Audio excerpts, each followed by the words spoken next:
Greetings! You're watching Septum Sen versus the World. I'm Septum Sen. This is Kotobuki Jake, and we're going to show you what we got.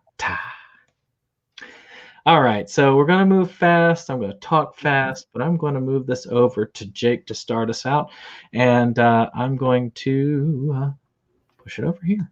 Whoop. Okay, so tonight I have a couple of mini themes going on.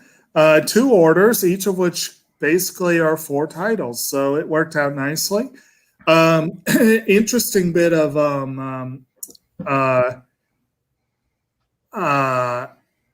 I can't speak. Sort of a contrast, though. One of them is an order that I placed a month and a half, 2 months ago that just arrived last week. And another one I placed last week and arrived today. Yeah, go figure. So anyway, the first one was my order from Shout Factory. They did some interesting holiday, Halloween type deals. I believe they called theirs a Shocktober, but Arrow did the same thing, if I remember correctly. I'm getting mixed up. But anyway, so like I said, got 4 titles. One of them is one that I believe is an upgrade from DVD, but it's a collector's edition. It's on Blu-ray, and it's a movie that I enjoyed a lot that we've covered on Movies Galore, and that is a mockumentary called Behind the Mask, The Rise of Leslie Vernon. Very cool. It is a cool one. It's got a really nice cover. I like this edition. And like I said, it's got a pretty decent number of special features there, so that's kind of cool. So basically, legendary maniacs Jason Voorhees, Michael Myers, and Freddy Krueger. Now meet Leslie Vernon, the next great psycho slasher. Nathan Bazel stars as Vernon, a good-natured killing machine who invites a documentary film crew to follow him as he reminisces with his murder mentor, Scott Wilson, evades his psychiatrist nemesis, his Ahab, Robert Englund, deconstructs Freudian symbolism, and meticulously plots his upcoming slaughter spree, etc., etc. Fun movie. Enjoyable. Check out our discussion. All right. So you've gotten this on a previous pickup, so I'm not going to over report this. This one I got on a Right Stuff sale about a year ago, so it's been a while. But I said, okay, this is something. We added the extra one onto this, so this is not a part of my theme. This is mainly because I want to throw something out to you, anime collector people who come here and look at this. So you've got this. We've got Yurikuma Arashi, which is essentially about some lesbian bears and the fun that they have together. And it's actually from what I've heard, it's a very good anime. It's very well rated. This is an Essentials. I got it for about $15 originally when it was there, because that's what they usually put them on sale for. I've heard a lot of good things. I need to see it. Jake's talked a lot about it more. He talked kind of at length before about it. Go back, find that video. You'll get more about this. Still, once I've seen it, then maybe I'll talk more on it and let you know what I think. Good times. Lesbian bears can't be too bad, right? Yes, exactly. Actually, it's kind of funny that they didn't translate that, because the title literally is Lily Bear Storm, and I just think that's a fun title. But anyway, next one up is a movie that I've been meaning to see for a long time. I've known about it for a long time. It's not one that I would necessarily say I've been dying to see, but Shout also has their going out of print thing, and I try to stay ahead of it. If I see something that catches my interest and they say it's going out of print, I like to try to. I'll throw it. Well, I've only done a few orders directly from them, but I've kind of used them as cart toppers and whatever. And I did that with this one. This is actually a film by Jonathan Demme, the director of Silence of the Lambs. And it's, I believe, a pseudo-documentary for storyteller Spalding Gray, and it's called Swimming to Cambodia. Ooh, and what's that? That's a long swim. Yeah, I know. And this is one I'm definitely very curious about. I mean, again, it's basically Gray's one man show, kind of as directed by Demi. That's pretty much the gist of it. And actually, wait a minute. Oh, never mind. I was misreading something there. But anyway, I am very curious. It's kind of about he worked on the film The Killing Fields. And apparently, much of this is about his experiences in Southeast Asia doing that film. And I'm very curious. It should be fun. So let's see here. Well, one of the people that I actually, I should probably put this over to me. One of the people that I work with Inside Movies Galore goes by the name of Dane Damerung or Dane Kyle, depending on which circle you go in. And he has a channel. And I think I've linked it below on my regular. I always try and link all the people that I want to have there. I usually keep a permanent link in the description below. So this is not going to be new if you've clicked on all of them. He's with Indie Horror Film Creative. So I ended up getting a lot from him for for very cheap. Some of them I'm not sure as to if I get like the original covers, I might keep those, but a lot of these don't mean enough to me to actually try and hunt down original covers for some of these. But let's start with the first one in that lot. It was a lot of 7. So this one is one of the first. Here's a 4 film favorites with Ninja Assassin and Blood Diamond, which were the 2 there. Blood Diamond is Upgrade. Which is a good film. By the way, very good film with Leonardo DiCaprio, very enjoyable, about like the diamond trade in Africa and, child soldiers, all that fun stuff. Ninja Assassin, just kind of a fun action romp, which is pretty much what Domino is as well. And Executive Decision is a Kurt Russell film, and I was kind of bored by it, but it was still decent enough. So not a bad 4-piece there, and definitely an upgrade for the Blu-rays. So pretty good there. Good deal. Now these next 2, one of them will be an upgrade to Blu-ray, but they're both they have a theme, and that is these are collector's editions from Shout Factory of Stephen King adaptations. And one is one that I have seen, and one is one that I have not seen. And sadly, I have not yet read either of these. I need to put them on my to-read list. The first one is a film called Firestarter, which, again, this has some pretty decent special features there. But basically, this is a film that it's a Dino De Laurentiis presentation, directed by Mark L. Lester, produced by Frank Capra Jr., interesting. A young Drew Barrymore, I believe, is one of the co-stars in this, along with David Keith, Heather Locklear, Martin Sheen, Art Carney, Louise Fletcher, George C. Scott. Not a bad cast. I've heard mixed things about this over the years. You're more the King person. You might know more than I do, but I do know that it's one I need to see eventually. They had a really good price on this, and I was like, might as well jump on it.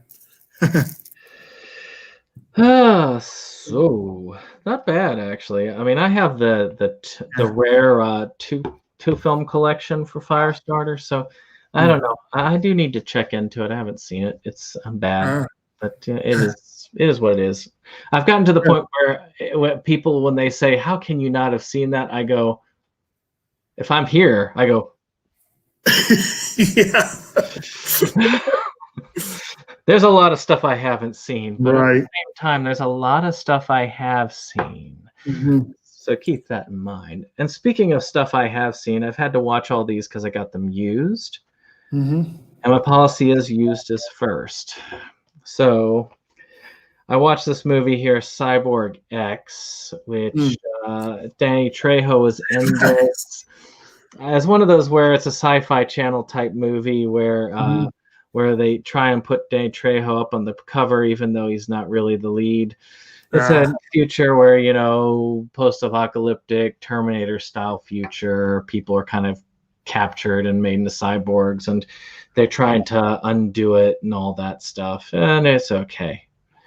It was kind of forgettable. I kind of tuned out a lot during my viewing of it, but I might one day give it another go. Maybe like praise indeed. So, but you know, it's all right. Danny Trejo plays a Danny Trejo-ish part in it. Okay. Not much of one, but it is there. So there you go. All right.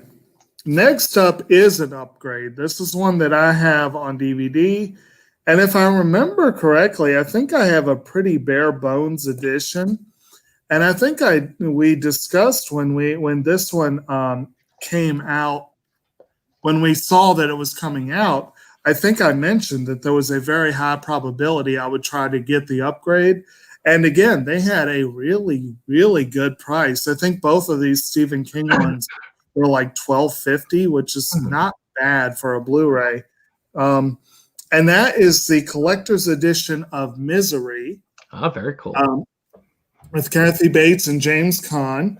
Oscar-winning film. Bates does a pretty phenomenal job as a, quote, #1 fan of the writer that's played by James Caan, Paul Sheldon. And this has some really impressive special features there. A lot of nice stuff, including an audio commentary by the writer William Goldman. Mm-hmm. One of the most awesome things about this is that the writer-director team is the same writer-director team behind The Princess Bride. And I find that hilarious. And it is one of Rob Reiner's better films. It's one of William Goldman's great films. I will be interested in hearing his commentary because he has actively said Princess Bride and Butch Cassidy are the only things he's proud of. So I'd be curious to hear his commentary on this. But it's worth an upgrade. It's worth getting if you don't already have it. This is a classic movie. Again, I need to read the story eventually. So there are a couple of these. I kind of took a crapshoot on most of these, with the exception of 2 titles. The first one I showed the 4 film favorites, and and the last one I'm going to show are the only 2 that I had that were known commodities. And as you could tell, Cyborg X was kind of a letdown. But let's go to one that was actually a fun one that I was impressed by, and that is the movie Game Night with Jason Bateman and Rachel McAdams. This is a fun film and a fairly funny comedy where you've got this couple, they meet over game night and they bond over this. They become almost like Will and Grace. If you remember that series where they were that vicious couple with the game nights, and that's how they were. And they are thinking about having a child, and he's kind of like a bit jealous of his brother. So his brother comes over and he proposes a big game night at his mansion, and he's about to just like have somebody abducted for like this actor murder mystery. And it turns out that actually part of that is real. So it kind of moves into a man who wasn't there. The man who knew too little, that sort of thing. It's a very well done film. I enjoyed it. It's solid. It's funny. This one I'm glad to have in the collection. I'm kind of sad it has a printed out cover for it. I might have to hunt down like a real box for it later on if I can find it cheap. But it's still great film. Very much enjoyed it. Glad I got to see it, and this one was worth the money for the set almost on its own. When combined with all the ones I liked, it was worth the money I paid. All right, so we got through the shout order. It's interesting.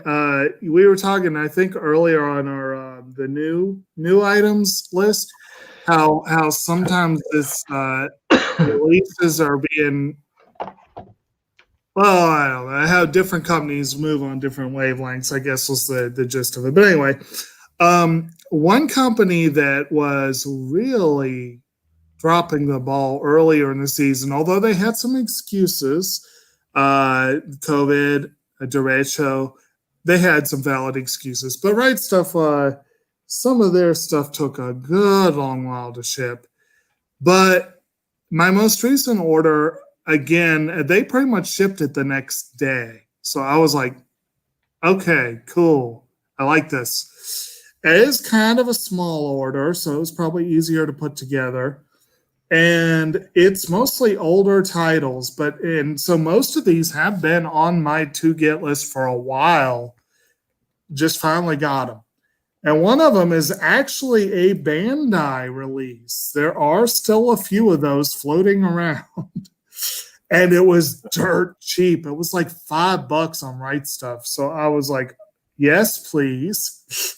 And that was the series Galaxy Angel X, which, I don't really know this show, but again, why not? It's $5. It's a Bandai release. Why not? Yes. It's not bad. It's always good to have something. I had to do some cart toppers for an order myself because I wanted to get free shipping. I actually got a blind box from Right Stuff for once because I was $1 away. Well, speaking of something that's worth about $1, I'm slowly collecting these. I'm missing only 2. There's only 4 of the films in the series, and that is this Mega Shark versus Colossus. Nice. So the only ones I'm missing now is the one versus Crocosaurus and the one versus Mecha Shark. And much like Mega Shark versus Giant Octopus, it's a lot of boring banter mixed with a small amount of fun, over-the-top scenes. And recycled stock footage? Yeah, and more shark taking a plane out of the sky. So, hey, it's a lot of stuff that'll put you to sleep, which is why I can't tell you what it's about for the most part. But I did enjoy the battle between the shark and the Colossus at the end. Cool. Yep. Okay, so my next one is actually a long time coming. Again, Right Stuff has, for a while now, they've had a number of Funimation limited edition sets, basically in permanent clearance mode. And one of them is a show I really, really wanted to get, but it's one of those ones where they did a split collection. And I just couldn't find the second half at what I considered a reasonable price.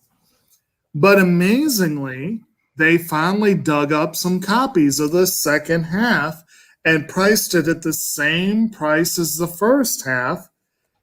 So I could be remembering this wrong, but I think I got these for $10 each.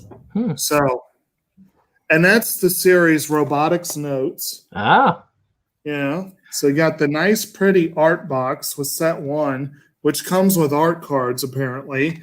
And also, you're supposed to take those art cards out and slip this in, which annoys me because it means that the art card box and this slip cover are going to have to go into my storage box, which is kind of annoying. But I did want the limited edition when possible. I've heard decent things about the series. Haven't heard a lot about it, but it has been on my radar for some time. And again, I finally got it at a price that was more than worth the wait. Yeah, I went ahead and I ended up purchasing the save edition of it. Yeah. But it's got the whole thing. It takes up a heck of a lot of room. It doesn't look as nice, though. Nah. But I'll show that off later on in a pickup.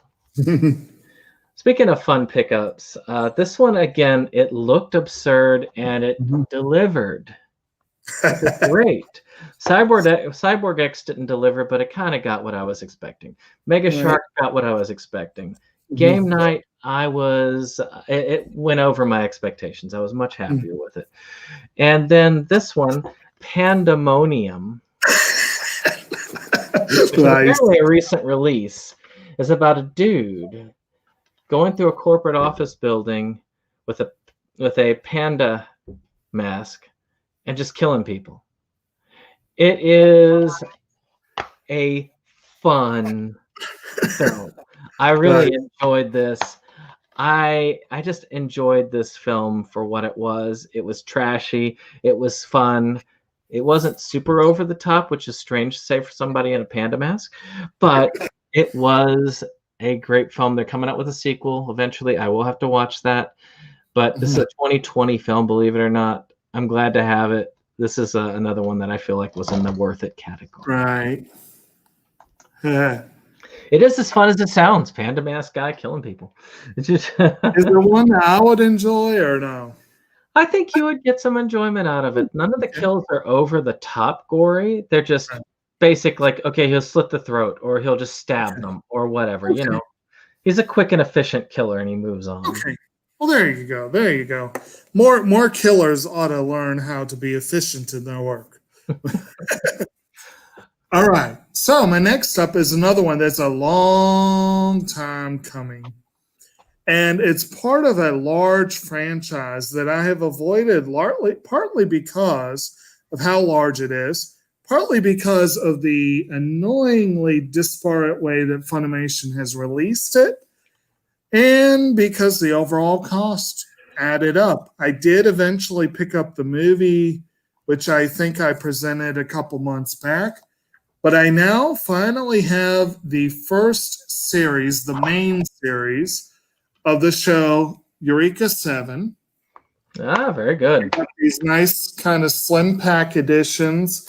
Each part is a 25 episode volume. So these are pretty nice space saving collections. They're not as fancy as some of the older ones, but again, you know, you got 50 episodes here. And for the life of me, I can't remember what the price point on these was, but it was not a lot. I want to say these were about 12 or so. Might have been a little more, but it wasn't a lot.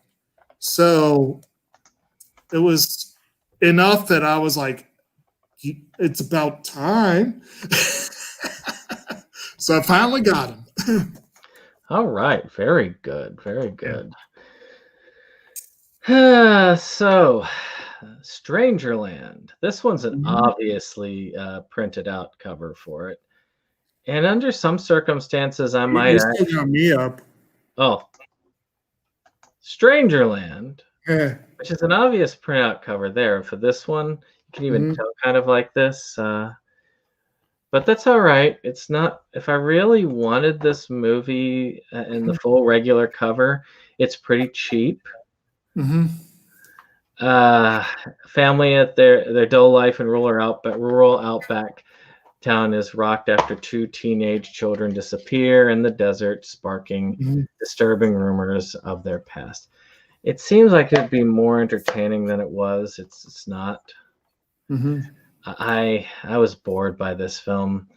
Not bored enough to where I consider it terrible, but bored enough to where I consider it not even worth replacing the slip cover or the cover for this. So it doesn't meet the Adventureland standard? No, I'd say I'd have let's see, IMDb ranks it as a 5.2, and I'd say I'd agree with that. About a 5 would be my rating for it as well.